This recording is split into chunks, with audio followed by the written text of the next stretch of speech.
Alright, ladies and gentlemen, quick word about something called Marginalia, which is something that's always been kind of a favorite of mine. It's a really simple concept. Marginalia is basically anything that's drawn or written in the margin of a text.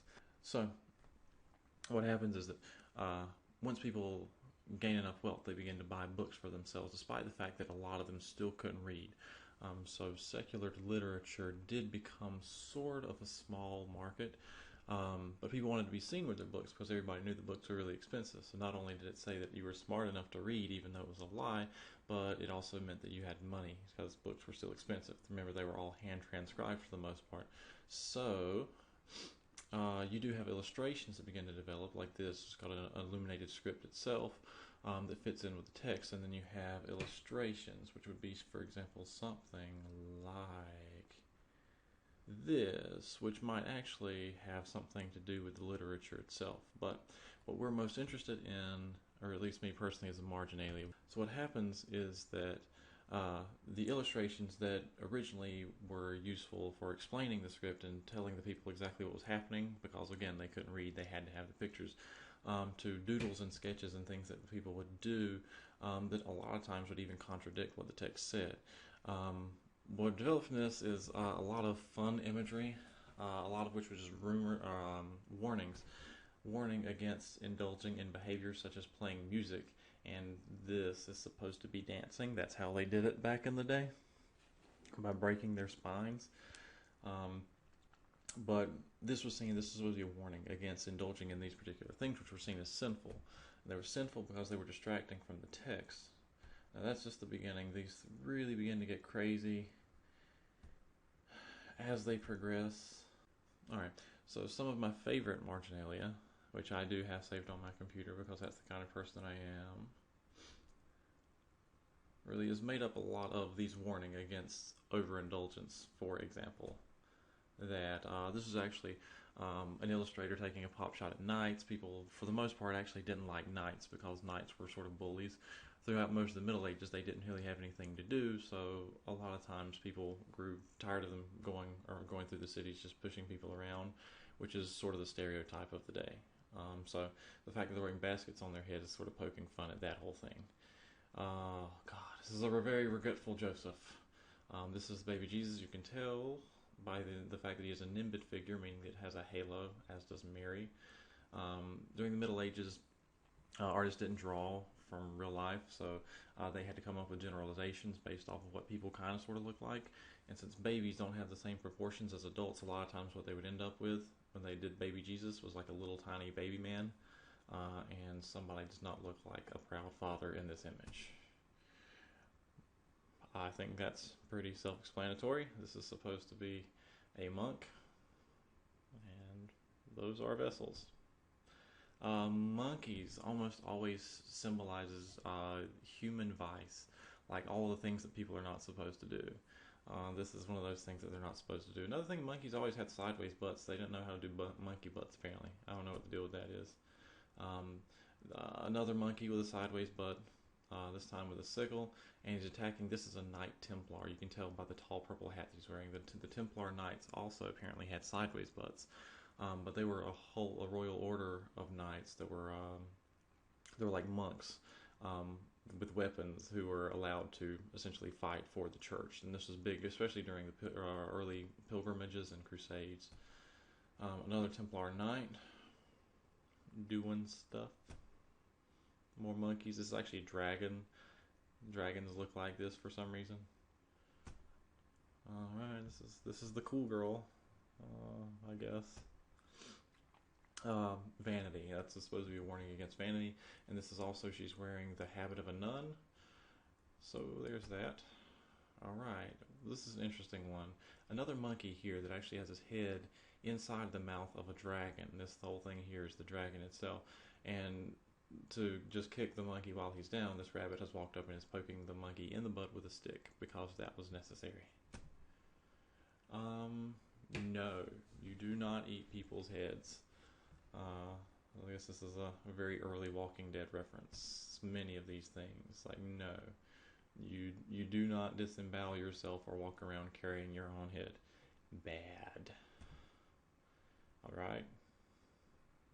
there's that and that.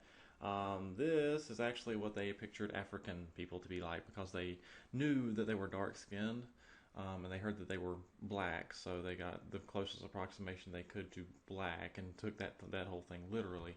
But they believed that these were races of people that actually existed. It's like they heard there were people in Africa and they had dark skin, so it's like, why not just give them dark skin and make them look like this and put their faces on their torsos? And there are all these other people that have like one single big foot. I forget what the name of they are now, but I don't know.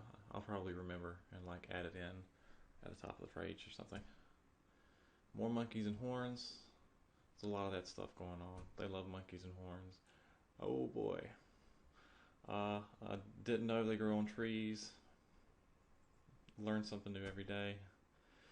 This is what's called a historiated column capital. This is supposed to be an individual defecating gold coins.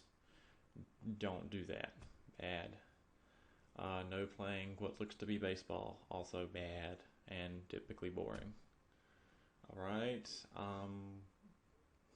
This seems to be a monkey bearing false prophet, which is bad. And this monkey is listening to him, which is bad. And this monkey's poking that monkey in the butt with a stick, which is bad.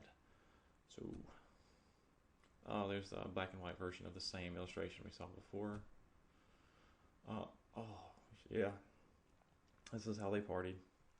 See, obviously, the person who had done this illustration had seen reference to the earlier illustration and was using that as a reference.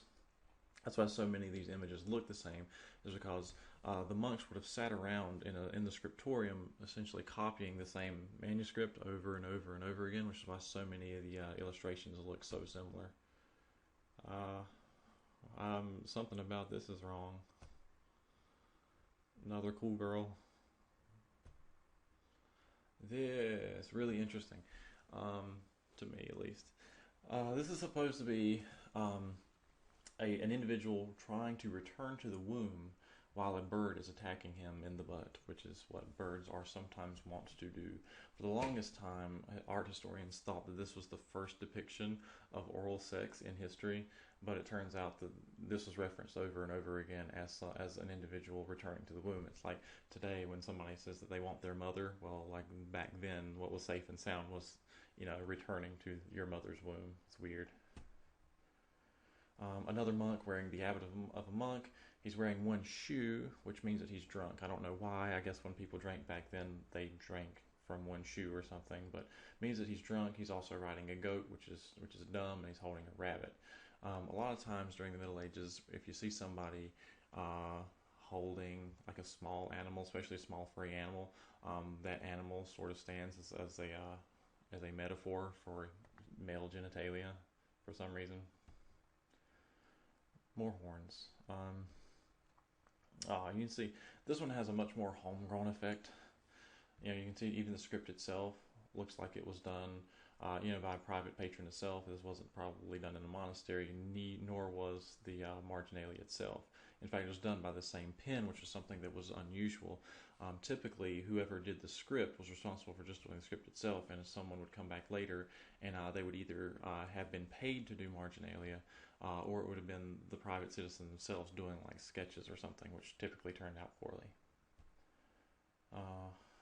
More birds and butts and rabbits, horns, a lot of that stuff. So we're back to the beginning. So what I want you to do in the discussion board is to consider in modern day society, what is the equivalent that we have to the marginalia of the Middle Ages? And what I mean by that is historians today use the marginalia itself to get a true sense of what people were really like. Since the average person wasn't sitting around writing in a diary because they were illiterate, we don't have a lot of accurate information as to the average like social and cultural beliefs of the times. So what I want to know is, let's say 200 or 300 years from now, if we've lost all written records, how is it that historians would sort of, what would they uncover to discover who it is that they think that we would be socially and culturally? Like, what is it that they would find that would tell them about who we really are as people, like the Marginalia does for us in the Middle Ages. So again, same discussion board protocol, 3 posts on 3 different days. If you have any questions, feel free to email me.